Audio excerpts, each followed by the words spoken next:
और हम सब सुनते हैं, जानते हैं, हीरे के 56 पहल होते हैं और सभी पहल अपने में ज्योतिर्मय चमकदार होते हैं, उसी को वो कीमती बनाता है। लेकिन सदगुरु कबीर साहब के 56 ही पहल नहीं है, उसके इतने पहल है कि गिनना भी मुश्किल। यानी उसकी इतनी विशेषताएं हैं, कहना भी मुश्किल। जिस क्षेत्र में हो, जिस चीज के लिए हो, कबीर साहब की वाणियों को आप रख सकते हैं, उद्धृत कर सकते हैं। और केवल व्यवहारिक या परमार्थिक ही नहीं, बल्कि हर क्षेत्र में उन्होंने अपनी बात करी है। और वो केवल बात करने में ही नहीं, बल्कि उनकी बहुत सारी विशेषताएं और खूबियां भी हैं। अगर खूबियां ही गिनाते लग जाएं, उसी में सवेरे से शाम हो जाएगा। ये जो संतों की परंपरा है, इस संतों की परंपरा की देन जो भी है, जिसको हम संत परंपरा कहते हैं, ये संत परंपरा का सिरमौर हमारे आराध्य सतगुरु कबीर साहब हुए हैं। इसके बाद जो संतों की वाहनी चलती है, एक परंपरा चलती है, जिसको हम संत मत के नाम से जानते हैं, वही सतगुरु कबीर साहब जी का यह मंच है। और आज पूरी दुनिया उस सदगुरु कबीर साहब जी के विचार को, उनके साथी शब्द रमैनी को अपने अपने ढंग से, उसकी विशेषता को आप इस बात से समझ सकते हैं। आप पंजाब में जाइए तो पंजाबी टोन में उसके सारी सखे शब्द रमैनी को गाया जाता है। आप राजस्थान चले जाइए तो राजस्थानी में उनकी चर्चा होती है। हर भाषा में, कबीर साहब की एक भाषा थी, उन्होंने अपनी भाषा में बात करी, लेकिन सदगुरु कबीर साहब की इतनी विशेषताएं हैं कि जनमानस में इतना व्याप्त है कि हर वर्ग के लोग, हर संप्रदाय के लोग, हर प्रांतों के लोग अपने ढंग से अपनी भाषा में सदगुरु कबीर साहब जी के नाम लेकर के, कहाँ है कबीर, सुन भाई साधो। इस सदगुरु कबीर साहब जी की विशेषता। लेकिन आश्चर्य होता है कि सदगुरु कबीर साहब जी के मंच में भी होकर के सदगुरु को सिद्ध करने के लिए पौराणिक विचारों को हमें प्रमाणित करना पड़ता है कि सदगुरु कबीर साहब के साथ ईमानदारी के साथ, उनके साथ सही करना नहीं है। पूरी दुनिया जब किसी चीज को प्रमाणित करना होता है तो सदगुरु कबीर साहब का दुहाई देते हैं। सदगुरु कबीर साहब की ही वाणियों को प्रमाणित माना जाता है। तो वही सदगुरु कबीर साहब की एक मौलिक रचना है बीजक। अब इसमें बहुत लोग, अधिकांश लोग कबीरपंथी भी होंगे, इसलिए आप बीजक पढ़िए, कबीर साहब की मौलिक विचारों को समझने का प्रयास करिए। जिस प्रकार से महाभारत ग्रंथ का सार गीता है,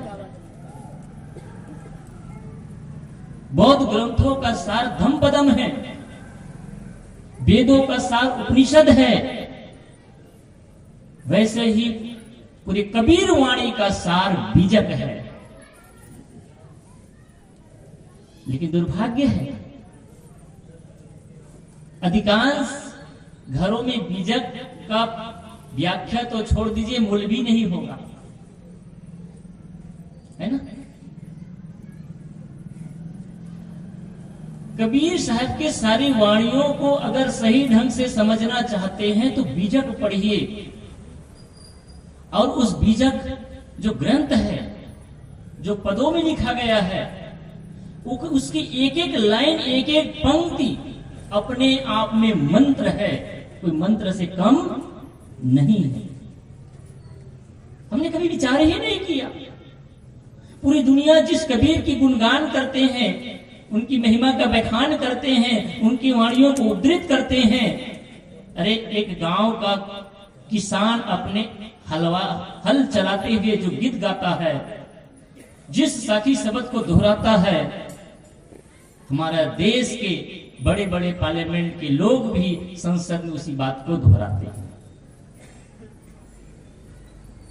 वही सदगुरु कबीर साहब जी की मौलिक रचना बीजक। और उस सदगुरु कबीर साहब वो जिसको अनपढ़ कहते हैं लोग, मुझे कभी कभी आश्चर्य होता है, शिक्षित होने की परिभाषा क्या है?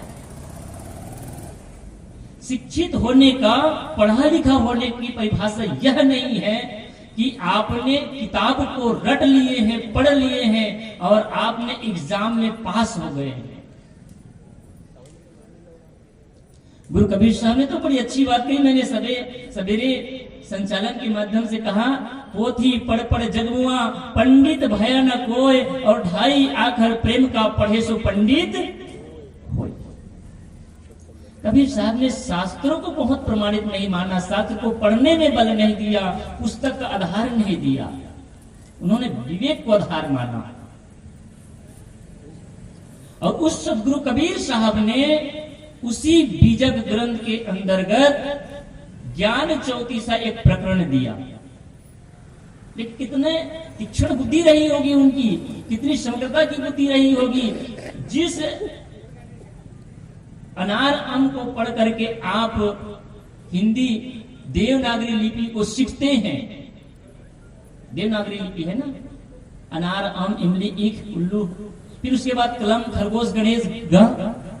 कबीर साहब ने उसी क से, खरगोश से, घ से हम सबको उपदेश दिया, जैसे आपके स्कूल में आपके बच्चों को पढ़ाते हैं। मानो सदगुरु कबीर साहब किसी महफिल में गए और वहां पर बैठ करके लोगों को साक्षरता अभियान की चर्चा के दौरान ये पढ़ाने लग गए। जिस प्रकार से आपके स्कूल में बच्चों को पढ़ाया जाता है, A for apple, B for ball, C for cat, D for dog, या फिर हिंदी में पढ़ाते हैं क माने कबूतर, ख माने खरगोश, और ग माने गमला, और घ माने घड़ी। शायद आप सबने भी पढ़ा होगा। लेकिन सदगुरु कबीर साहब एक निराले संत थे। उन्होंने जब अपनी बात करी, कक्का कवल कृण में पावे, सस बिगड़ संपुट नहीं थावे, कैसे कहा, और उन्हें उसी अगले पंक्ति में ख को माध्यम बना करके कहा, खक्खा चाहे होरी मनावे, खसमय छाड़ दहोदिस धावे, खसमय छाड़ छिमा होए रहिए, होए न खीन अक्षय पद लहिए। खा को माध्यम बनाया। तो मैं कहता सदगुरु कबीर साहब अनपढ़ नहीं थे।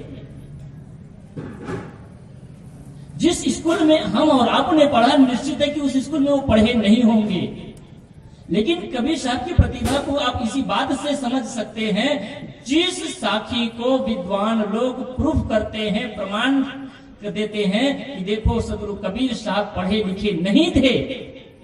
किस साखी को?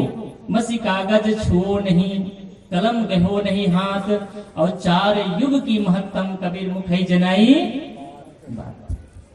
विद्वान लोग प्रूफ करते हैं, देखो सदगुरु कबीर साहब ने खुद कहा कि मसी कागज छुओ नहीं, मैंने मसी यानी स्याही को, कागज को और कलम को कभी हाथ लगाया नहीं है। इसलिए सिद्ध हो जाता है कि कल सदगुरु कबीर तो अनपढ़ है।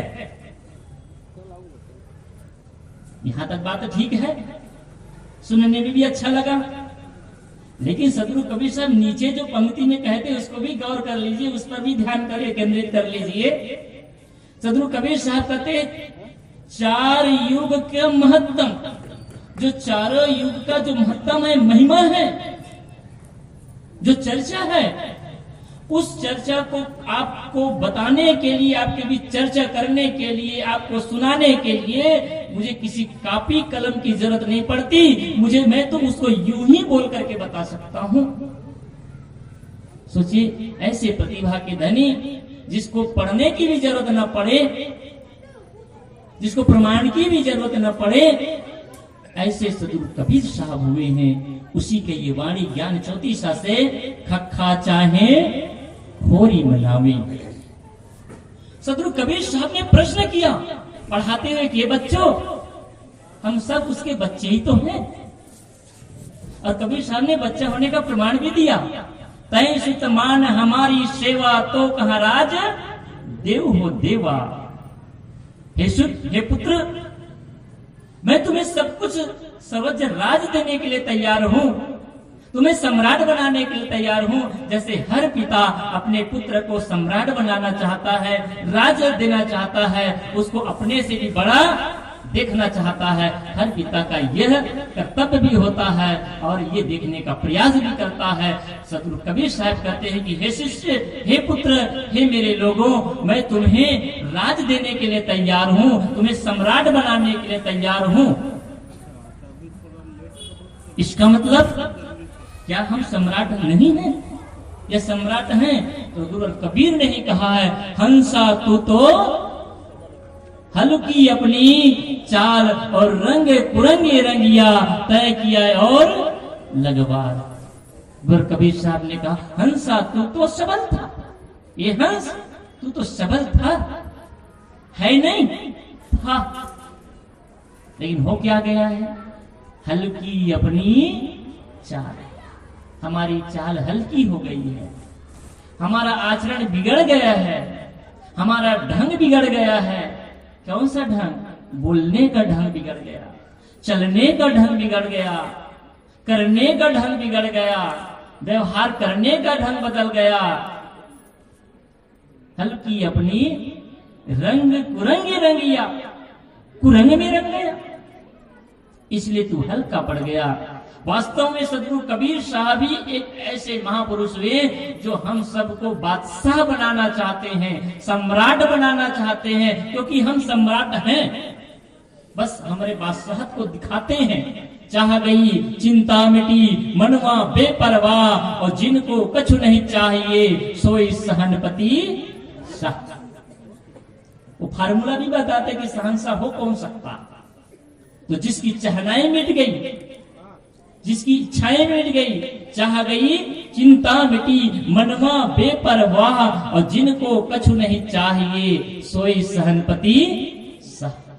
कुछ नहीं चाहिए और हम सब लोग सब कुछ चाहिए, बटोरने में लगे हुए हैं। गुरु कबीर साहब के प्रसिद्ध भजन है, मन लागो मेरो यार फकीरी में, जो सुख पायो राम भजन में सो सुख नाही। ये सुनते तक अच्छा लगता है, घर में जाने के बाद मन लागो मेरो यार धन में, पत्नी में, शराब में, कबाब में, बिल्डिंग में, व्यवसाय में, मन कहाँ लगता? सही है ना? हमारा मन तो दुनिया में लगता है, बाजार में लगता है। सदगुरु कबीर साहब कहते हैं, अगर सुख चाहते हो, चाहते कि नहीं चाहते हो? कल्याण चाहते कि नहीं चाहते हो? चाहते हैं तो सदगुरु कबीर साहब युक्ति बताते हैं। खखा चाहे होरी मना में, अगर खैर चाहते हो, शांति चाहते हो, अमन चाहते हो, कल्याण चाहते हो, याद रखिए एक बात, अगर आपके पास सब कुछ आ जाए, सब कुछ का मतलब है भौतिक उपलब्धि, जितनी कल्पना कर लीजिए उतना धन भी मिल गया, वो सारी सुख सुविधाएं मिल गई, सब कुछ मिल गया, लेकिन आपके पास शांति नहीं है, नींद ना हो, चलो शांति तो छोड़ दीजिए जी, सारी संपत्ति हो और केवल नींद ना आए, बेचैनी होगी कि नहीं होगी? जी भी नहीं पाएंगे। तो शांति सबको चाहिए, हर आदमी शांति इच्छुक है। तो चुटकुला समय विजन बताते हैं, एक आदमी था, आपने कई बार सुना भी होगा, ये चुटकुला हमारे जीवन के मर्म को खोलने में भी सहायक होते हैं। रोज राजनांदगांव से वो सुर्गी आता जाता था, उसका धन काम ही था, रोज बाजार करने जाता था, तब पैदल चलता था। तो एक दिन क्या किया, उसने एक नई साइकिल खरीद लिया। नहीं पैदल क्यों चलूं, थोड़ा जमाना बदल रहा है, तो सबके पास मोटरसाइकिल है, कार है, तो ना भी हो तो साइकिल तो हो जाए, साइकिल खरीद लिया। साइकिल को बढ़िया तैयार कराया, सब चीज नया नया लगाया, और लगा करके वो रोज उसको ले जाता था और लाता था, लेकिन वो चढ़ता कभी नहीं था। साइकिल तो खरीद लिया, नई साइकिल थी, नई टायर था, ब्रेक था, गियर सब कुछ था उसमें, और रोज ले जाता था। एक आदमी मिल गया गांव का, अरे भाई पहले तो पैदल चलता था, समझ में आता था, लेकिन तुम साइकिल खरीद करके भी पैदल जा रहे हो, आ रहे हो, ये बात समझ में नहीं आती है। उसने कहा क्या हुआ क्या? क्या भाई साइकिल में कोई कमी नहीं है, बस एक छोटी सी चीज है, छोटी सी कमी है, वो रह गई है। उसने कहा क्या? कहीं इस साइकिल में टायर है, टायर में हवा भी है, ब्रेक भी है, सीट भी सही है, सब कुछ है, बस एक चीज की कमी है कि साइकिल में चैन नहीं है। क्या नहीं है? अब बताइए साइकिल चलेगी? अरे साइकिल ही नहीं, दुनिया का कोई भी मशीन चलने वाली नहीं है बिना चैन की। कोई मशीन चलती? जब एक मशीन बिना चैन के नहीं चल सकती तो हमारा और आपका जीवन चल सकता है क्या? वो चैन चाहिए, शांति चाहिए, अमन चाहिए। गुरु कबीर साहब कहते हैं अगर ये चाहिए, सुख पाना चाहते हो, शांति पाना चाहते हो, तो शास्त्रों को पढ़ने से नहीं मिलेगा। आज से 1000 साल पहले राम ने क्या किया, दुर्योधन ने क्या किया, अमुक अमुक शास्त्र में क्या लिखा है, इससे शांति मिलने वाली नहीं है। आपको ये धर्म गुरु लोग केवल शास्त्रों तक उलझा करके रखते हैं और उससे कहते कि शांति मिल जाएगी। सदगुरु कबीर साहब ने कहा शांति पाने के लिए तुम्हें मंदिर में भी जाने की जरूरत नहीं है, शांति पाने के लिए तुम्हें तीर्थयाटन करने की भी जरूरत नहीं है, शांति करने के लिए व्रत उपवास तपस्या भी करने की जरूरत नहीं है। तो मिलेगी कैसे? सदगुरु कबीर साहब ने कहा खक्खा चाहे खोरी मनावे। अगर खैर चाहते हो, शांति चाहते हो, कल्याण चाहते हो, तो अपनी खोरी को मना लो। खोरी नाम गली, आप छत्तीसगढ़ी में बोलते ना खोरी, खोर, इसको सिंपल भाषा में करें, खोर गली। जब गांव के बीच में जब जाते हैं, बहुत सारी गलियां होती हैं एक दूसरे घर में पहुंचने के लिए, पता है नहीं, उसी के माध्यम से आप अपने घर तक पहुंचते हैं। सदगुरु कबीर साहब अलंकारिक भाषा में बात करते हुए कहते हैं अगर तुम शांति चाहते हो, कल्याण चाहते हो, तो अपनी खोरी को मना लो। ये खोरी क्या है? बहुत सहज समझने में आ जाएगा, थोड़ा सा बस ध्यान से समझने का प्रयास करें। ये शरीर नगर है और इस शरीर रूपी नगर में यहाँ तक पहुँचने के लिए, आत्मदेव के मंदिर तक पहुँचने के लिए एक मार्ग है और वो मार्ग है ये इंद्रियां। अगर इस इंद्रियों को अगर मना लेते हैं, इस इंद्रिया को व्यवस्थित कर लेते हैं, अगर हमारे मन और इंद्रिया व्यवस्थित हो जाती है, सुलझ जाती है, तो हमें शांति भी मिल सकती है और हमारे अपने आत्मदेव रूपी परमात्मा का दर्शन कर सकते हैं, हम अपने मंदिर में भी पहुंच सकते हैं। सदगुरु कबीर साहब ने कहा खक्खा चाहे खोरी मनावे, इंद्रियों को मना ले, अपने मन को मना ले। अरे ये मन तो बड़ा चंचल है, हर क्षण भागता रहता है। और गुरु कबीर ने कहा भी है ई मन चंचल, ई मन चोर, ई मन सुध ठगहार, और मन मन करते सुर नर मुनि जाने।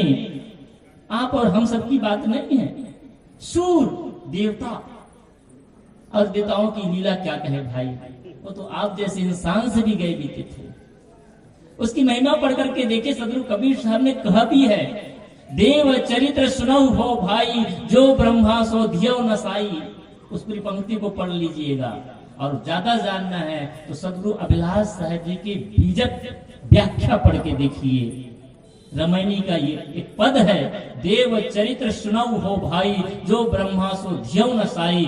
जो मंदोदरी, बहुत क्रमशः और पंक्ति है इसमें कि मंदोदरी के साथ, यमुक के साथ, सूर्यदेव के साथ, इंद्र ने किसके साथ कौन सा छल किया।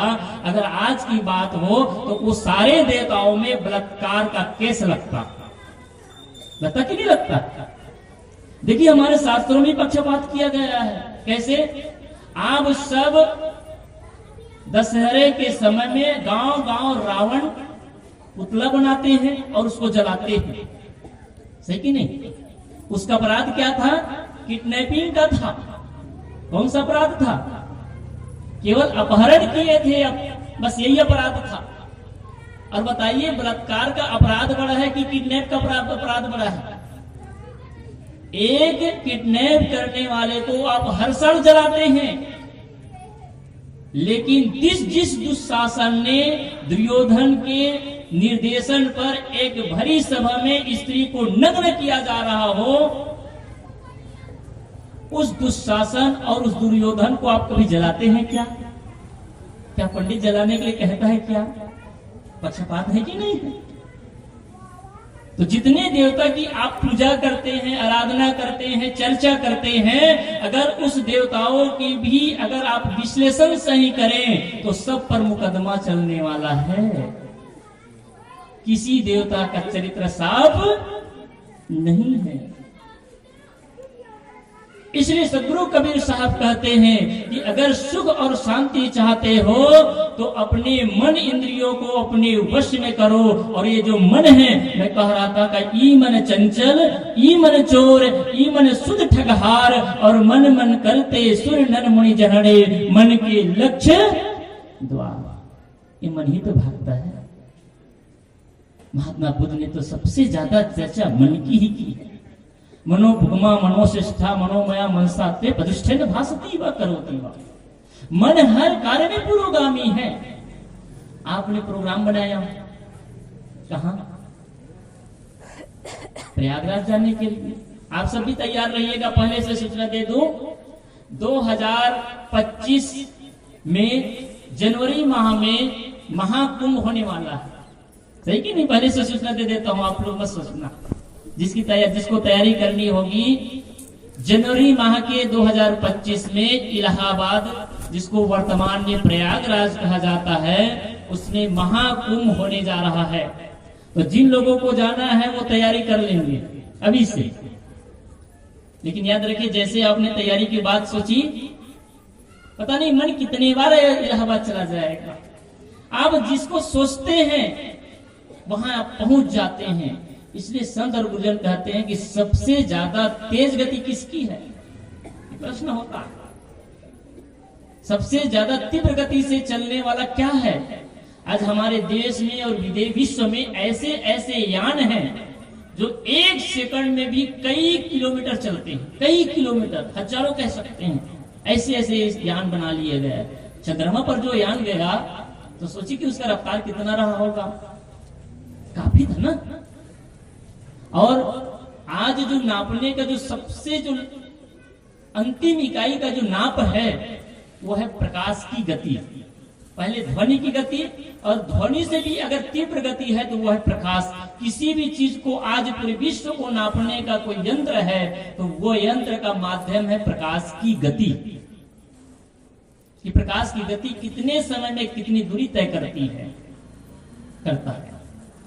लेकिन सदगुरु और संत कहते कि शब्द के गति से भी ज्यादा, प्रकाश के गति से भी ज्यादा तेज ये मन की गति है। मन क्या करता है? यहीं पर बैठा रहता है। आपको लगता है कि हम सत्संग में बैठे हैं। याद रखिए, हो सकता है कि आप सत्संग में आपका शरीर बैठा हो, आपका मन राजनांदगांव में घूम हो रहा है। किसी का मन ये भी हो सकता है कि बाजार गया होगा, किसी का मन हो सकता है कि शादी में भी गया होगा। तो ये मत सोचे कि सब लोग यहीं पर बैठे हैं। आप लोग थोड़ा झांक कर देखने का प्रयास करें। आपका तन तो यहाँ पर है, लेकिन अगर मन और अगर कहीं है, और याद रखिए तन कहाँ है ये महत्वपूर्ण नहीं है, बल्कि मन कहाँ है ये ज्यादा महत्वपूर्ण है। अरे चील आकाश में होती है, दृष्टि जमीन में पड़े हुए मांस के लोथड़े पर होती है, और पपिया जो पक्षी है वो जमीन में पड़े हुए रहते हैं, लेकिन उसकी दृष्टि चंद्रमा पर होती है। इसलिए आप कहाँ पर हैं ये उतना महत्वपूर्ण नहीं है जितना महत्वपूर्ण आपका मन कहाँ पर है।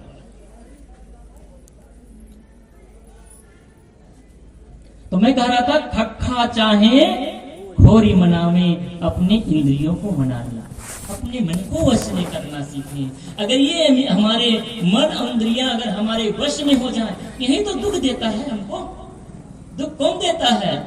दुनिया में कोई ऐसा शैतान नहीं जो आपको परेशान करे। याद रखिए, कोई शैतान नहीं जो आपको परेशान करे।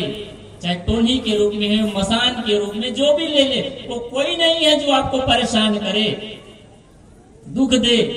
ना आपको आपके पड़ोसी दुख देता है, ना आपकी पत्नी और बच्चे आपको दुख देते हैं, न आपके माता पिता आपको दुख देते हैं, और न ही आपके पुत्र पुत्री आपको दुख देते हैं। तो कौन दुख देता हो सकता है? भगवान दुख देता होगा, शैतान तो दुख देता नहीं, ये इंसान भी दुख नहीं दे सकते।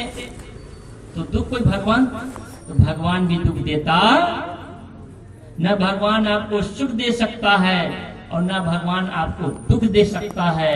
आपके बुरे कर्म, आप और हमारे बुरे आचरण ही हमें दुख देते हैं। इसलिए हम अगर सुख चाहते हैं, कल्याण चाहते हैं, शांति चाहते हैं, परम तत्व को पाना चाहते हैं, तो उसका एक ही मार्ग है कि हम अपने मन और इंद्रियों को हम अपने वश में करें। आज घर घर में दुख किस बात की है? रामायण और महाभारत का भी कारण यही है। आप मूल में जाइए, मूल में कोई इंसान नहीं होता है, मूल में केवल मन होता है, हमारी सोच होती है। हम जैसा सोचते हैं, जैसा विचार करते हैं, वैसे ही हम कर्म भी करते हैं। अगर हमारा विचार अच्छा होगा, हमारी सोच अच्छी होगी, अगर हमारा मन हमारे वश में होगा, इसलिए सदगुरु संतों ने कहा, संतोष संतोष सुख है, रहा हो तो हृदय जुड़ाए। हे संतो, संतोष में सुख है। साकी ने भी कहा, गोधन गजधन बाज धन और रतन धन खाने, और जब आवे संतोष धन सब धन धूर समान। ये केवल अध्यात्म की चर्चा नहीं है कि आध्यात्मिक आदमी को, ये साधु को संतोषी होना है। अरे साधुओं को तो आप इतना देते, उसको संतोषी होने की जरूरत ही नहीं है। जो चाहते हैं आप दे ही देते हैं, है कि नहीं? हम जिस जगह रहते हैं वहां रह करके हमें संतोष करना होगा। अगर हमारे मन में संतोष नहीं है क्या? अगर संतोष होता तो दुनिया इतनी अंधी दौड़ नहीं दौड़ती, बुराई पर बुराई नहीं करती, पाप पर पाप नहीं करती, बेईमानी पर बेईमानी नहीं करती। बेईमानी पर बेईमानी कर रहे हैं, पाप पर पाप करते जा रहे हैं। और किसके लिए पाप?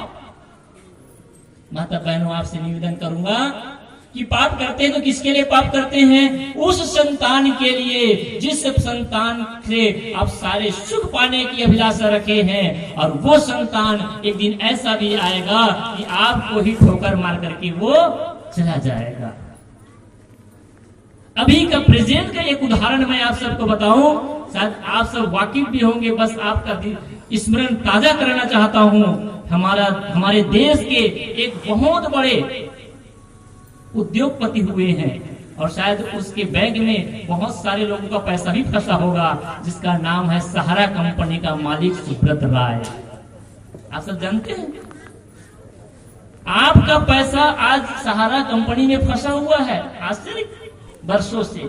और उस कंपनी का, उस बैंक का जो मालिक है सहारा कंपनी का सुब्रत राय, आप सब जानते हैं। कुछ दिनों पहले की घटना है, ये हमारे लिए उदाहरण है, ये कोई कहानी और किस्सा नहीं है। इससे बड़ा महाभारत और रामायण आपको पढ़ने को नहीं मिलेगा। इसलिए मैं कहता हूँ कि महाभारत की चर्चा कम, महाभारत की चर्चा कम। आज जो घटना घट रही है, उस घटना पर अगर हम ध्यान केंद्रित कर ले, आपके गांव में, आपके परिवार में, आपके आसपास में जो चर्चा हो रही, जो घटनाएं घट रही हैं, अगर इस घटनाओं को देखना सीख ले, तो किसी रामायण और महाभारत की जरूरत भी हमको पढ़ने वाली नहीं है। क्या हुआ था? उस सुब्रत राय मुंबई के एक बहुत बड़े हॉस्पिटल में बहुत दिनों तक इलाज चलता रहा। जब वो उसकी शरीर शांत हो गए, अर्थात वो मर गए, उसका निधन हो गया, उसकी लाश 2 दिन तक उस हॉस्पिटल के मर्चरी में पड़ी रही। 2 दिन तक। आप सोचते होंगे जी बहुत बड़े धनी आदमी था, तो उसके लिए कोई बहुत बड़ा उत्सव हुआ होगा और उसके सम्मान में लोग रखे रहे होंगे, इसलिए लोग देखने इतनी भीड़ होती रही, इसलिए 2 दिन तक रखे रहोगे, ऐसी बात नहीं। हॉस्पिटल में कौन देखने जाता है? जिस सुब्रत राय ने अपने बेटे के शादी में लाखों करोड़ों अरबों रुपए खर्च किए, जिस सुब्रत राय ने अपने बेटे के शादी में पूरी दुनिया के सेलिब्रिटी को, बड़े बड़े उद्योगपतियों को फिल्म जगत के लोगों को, अभिनेताओं को बुला करके जलसा उत्सव मनाए। उस सुबह बताया कि मरने पर वो बेटा भी वापस नहीं आया। 2 दिन तक उसकी लाश पड़ी रही। फिर उसके कोई परिजन तीसरे दिन आकर के उसके दाह संस्कार या अंतिम संस्कार किए। ये जीवन की वास्तविकता है। इसका मतलब ये नहीं कि आप अपने बच्चों के लिए कमाए ना, कुछ करे ना, आप भरपूर करिए, लेकिन उस करने में ईमानदारी से, अगर ईमानदारी से आपने धन कमा करके अपने बच्चों के जीवन में लगाया है तो निश्चित ही आपका बच्चा उज्जवल भविष्य की ओर आगे बढ़ेगा। आपकी संतान एक अच्छे इंसान बनेगा, एक अच्छा नागरिक बनेगा। अगर आपने बच्चे के उज्जवल भविष्य के लिए अगर बेईमानी पर बेईमानी करके, पाप पर पाप करके अगर धन अर्जित किया है तो याद रखिए उस धन से बढ़ा हुआ बच्चा आपको एक दिन निर्धन जरूर कर देगा।